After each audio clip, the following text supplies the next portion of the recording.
it shows you the structure of the Legislative Council, that a party could get such a dominant vote and still struggle to get a majority in the upper house.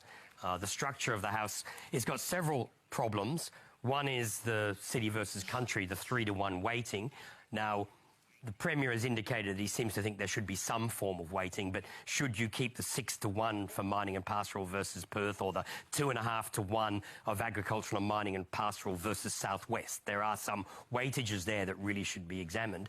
But beyond that, you've also got the ticket voting system, which means a party can't turn its votes into seats because of preference harvesting. And the third thing is they elect an even number. This should never have changed the system to elect an even number of members. It should be an odd number of members. Because if you believe in proportional representation, you should also believe that if a party gets a majority of the vote, it has a chance of getting a majority of the seats. And as it's structured at the moment, the Legislative Council, by electing an even number of members, makes it nearly impossible for one side to get a majority. If you believe in proportional representation, and you use the droop quota as we do in Australia, you should elect an odd number of members. And only the WA Upper House and the Senate use an even number. Every other state uses odd-numbered members. And Antony, you reckon the upper house voting system in WA is the worst in the country?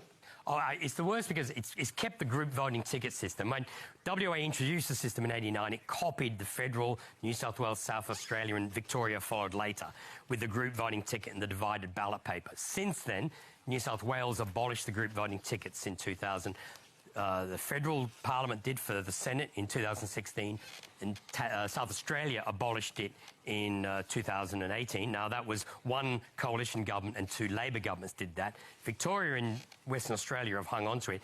The difference between WA and Victoria, in Victoria, yes, they got the group voting ticket system in the same ballot paper, but you only need to give 5 preferences below the line. You don't have to number every square. If you live in the South Metropolitan region, it is ridiculous that you have to vote 1 above the line or you have to number 64 below. The system herds people into the preference tickets that have been arranged between the preference wranglers, between people nobody's ever seen or heard of. And the system herds you into doing that because it's too damn difficult to do anything else. So that's what's wrong with the system. So there's 3 things to address there. How many members in each region, which will be, I suspect, built into the debate about the city versus country divide. And the third thing is just fix the ticket voting system. Just get rid of it and allow people to give their own preferences. We know, people defend the preference system saying people voted for a minor party, therefore they wanted to vote for someone else. Did the people who voted Green in agricultural region expect their preferences to elect a Health Australia party candidate who are anti-vaxxers?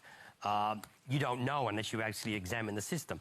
We know from the Senate and from New South Wales and South Australia, if people have to give their own preferences above the line, they don't look anything like the ticket votes. The ticket votes are arranged by the people who arrange the deals. They are not what people would themselves do. Thank you, Antony. I'm just going to stop you there.